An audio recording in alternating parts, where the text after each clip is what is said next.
आप सभी को मेरा सादर जय सिया राम। अभी कुछ दिन पहले ही मैंने एक प्रश्न पढ़ा था कि लक्ष्मण ने शूर्पणखा के नाक कान तो काटे ही थे, क्या इससे पहले भी किसी राक्षसी के नाक कान लक्ष्मण ने काटे थे? इस प्रश्न के संबंध में अध्ययन करते समय मुझे वाल्मीकि रामायण में इस प्रश्न का उत्तर प्राप्त हुआ। हम सभी जानते हैं कि लक्ष्मण ने शूर्पणखा के नाक कान काटे थे। रामचरितमानस के अरण्य कांड में इसका जिक्र आता है कि शूर्पणखा रावण के बहिनी, दुष्ट हृदय दारुण जस अहिनी, पंचवटी सो गई एक बारा, देख विकल भई जुगल कुमारा।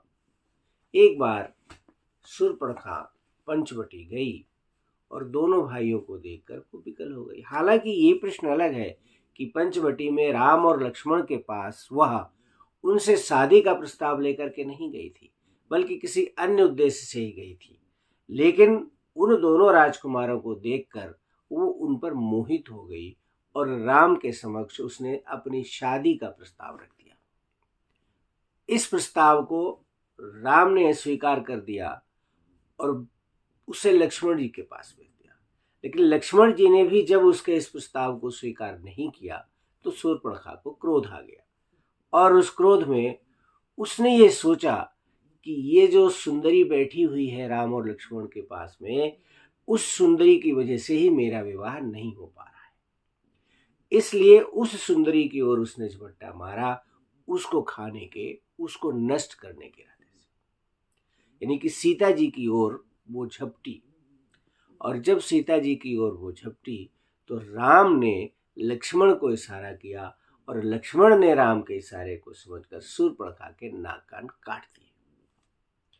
लक्ष्मण अति लाघव सो नाक कान बिनु कीन्हु, इसका उल्लेख वाल्मीकि रामायण में भी आता है। वाल्मीकि रामायण के अष्टादश सर्ग में श्लोक संख्या 21 में इसका उल्लेख आता है। उसमें लिखा हुआ है, इत्युक्तो लक्ष्मणस्तस्याः क्रुद्धो रामस्य पश्यत, उदधृत खड्गम चिच्छेद कर्णनासे महाबला। लक्ष्मण ने खड्ग से उसके नाक और कान काट लिए। अध्यात्म रामायण के पंचम सर्ग में भी यही लिखा हुआ है, चिच्छेद नाशा करणो च लक्ष्मणो लघु विक्रमा। लक्ष्मण ने अल्प विक्रम से ही उस शूर्पणखा के, उस राक्षसी के नाक कान काट लिए। प्रश्न ये नहीं था कि शूर्पणखा के नाक कान लक्ष्मण ने काटे या नहीं काटे। प्रश्न ये था कि शूर्पणखा के नाक कान काटने से पहले लक्ष्मण ने किस राक्षसी के नाक कान काटे थे। इसी प्रश्न का जवाब ढूंढते ढूंढते हमें वाल्मीकि रामायण में कहीं एक श्लोक में इसका जिक्र मिल गया। जब राम और लक्ष्मण विश्वामित्र के साथ उनके यज्ञ की रक्षा करने के लिए वन को जा रहे थे तो रास्ते में राम और लक्ष्मण को एक बड़ा भयंकर वन, अरण्य दिखाई दिया। उस अरण्य में पहुंचते ही भगवान राम ने विश्वामित्र जी से पूछा कि हे ऋषिवर, हे गुरुवर, ये जंगल तो बड़ा भयानक है, क्या नाम है इस अरण्य का? तो विश्वामित्र जी कहते हैं कि इस अरण्य का नाम ताटका वन है। हे राम, अब सावधान हो जाओ क्योंकि इस वन में ताटका रहती है। तब राम पूछते हैं कि ये ताटका कौन है। हालांकि राम को ये सब पता था कि ये ताटका कौन है, लेकिन फिर भी अपने गुरुदेव से प्रश्न किया कि ये ताटका कौन है। विश्वामित्र जी कहते हैं कि ये सुकेतु की पुत्री है। सुकेतु ने महान तप करके ब्रह्मा जी से एक पुत्र प्राप्त करने का वरदान पाया था, वरदान मांगा था, लेकिन ब्रह्मा जी ने पुत्र के बजाय उसको पुत्री का वरदान दे दिया और कहा कि तुम्हारी ये पुत्री 1000 हाथियों के बल के समान बलशाली होगी।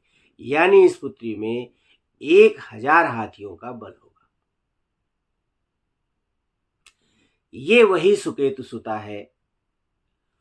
ये यक्षिणी थी, बहुत सुंदर रही थी किसी जमाने में, लेकिन इसके पति सुंद ने अगस्त ऋषि को नाराज कर दिया था। अगस्त ऋषि ने इसके पति को श्राप देकर मार दिया था। अपने पति के निधन से क्रोधित होकर इसने यानी कि सुकेतु सुता ताटका ने अगस्त ऋषि पर आक्रमण कर दिया था।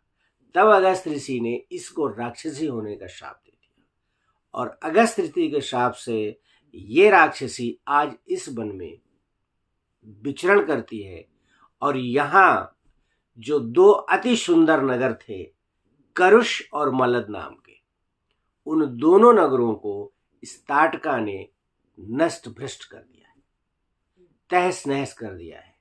हे राम, आप इस ताटका का वध अवश्य कर देना। इसके फेवर में यानी कि ताटका, भगवान विश्वामित्र जी जानते थे कि ताटका स्त्री है और राम किसी स्त्री पर हाथ नहीं उठाते, किसी स्त्री का वध नहीं कर सकते। इसलिए विश्वामित्र जी ने एक उदाहरण भी दिया कि विरोचन की पुत्री मंथरा का वध इंद्र भगवान ने किया था और शुक्राचार्य की माता और भृगु की पत्नी का वध भगवान विष्णु ने किया था। उन दोनों पर स्त्री हत्या का आरोप नहीं लगा था, तो हे राम, आप पर भी स्त्री हत्या का आरोप नहीं लगेगा। भगवान ने सोचा कि विश्वामित्र जी इस ताटका से बहुत भयभीत है, इसलिए आइए मैं ताटका को ही बुला लेता हूँ।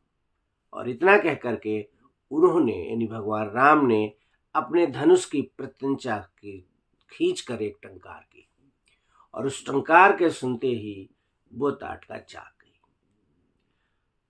पूरे अरण्य में हाहाकार मच गया और ताटका ने उस ओर हमला करना प्रारंभ कर दिया जिस ओर से उस टंकार की आवाज आई थी। राम ने कहा लक्ष्मण से कि हे लक्ष्मण, मैं इस ताटका के आवागमन को ही समाप्त कर दूंगा, अर्थात मैं इस ताटका के हाथ और पैर काट दूंगा, जिससे ये ताटका जीवित भी रहेगी और निरीह प्राणियों का वध भी नहीं कर सकेगी। इतना कह ही रहे थे, उस समय ताटका राम और लक्ष्मण के सामने आ गई। कितनी सौभाग्यशालिनी रही होगी वो ताटका जिसने राम और लक्ष्मण के साक्षात दर्शन किए। हम और आप भगवान राम के दर्शन करने को तरसते हैं। किस पुण्य के प्रभाव से ताटका को राम और लक्ष्मण के दर्शन हुए, भगवान के दर्शन हुए? यह भी एक अतिरिक्त प्रश्न है जिसका जवाब मैं अपने अगले वीडियो में देने का प्रयास करूंगा। लेकिन यहाँ पर ताटका वध की बात जारी रखते हुए जब ताटका राम और लक्ष्मण के पास आई तो विश्वामित्र जी ने उसको सचेत किया कि ये राम और लक्ष्मण हैं, इन पर आप अटैक मत करना, इन पर आप हमला मत करो। लेकिन ताटका ने ऐसा नहीं किया। पहले विशाल धूल उड़ाती हुई माया से भगवान राम और लक्ष्मण को उसने उस धूल से आवृत कर दिया, ढक दिया। इसके बाद पत्थरों से अटैक किया उसने। उसके इस अटैक को देखकर लक्ष्मण को क्रोध आ गया और लक्ष्मण ने उसके नाक और कान काट लिए। रामायण यानी वाल्मीकि रामायण के षड्विश सर्ग के श्लोक संख्या 18 में स्पष्ट लिखा है कि ततश्छिन्न भुजाम श्रांताम अभ्यासे परिगर्जतीम सौमित्रिरकरोत् क्रोधाधत कर्णाग्रनाशिकाम। सौमित्र ने यानी कि सुमित्रा के पुत्र ने उस राक्षसी के नाक और कान काट लिए और नाक कान कट जाने से वह अत्यधिक क्रोध में भर गई और फिर उसको भगवान राम ने उद्धार कर दिया।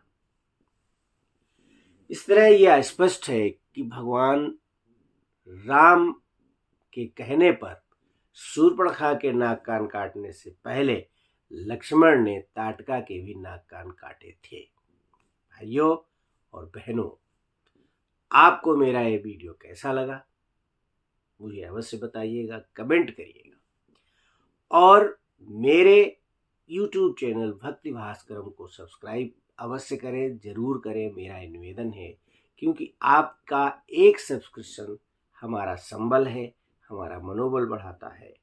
अगले वीडियो में लक्ष्मण की जो नाक और कान काटने की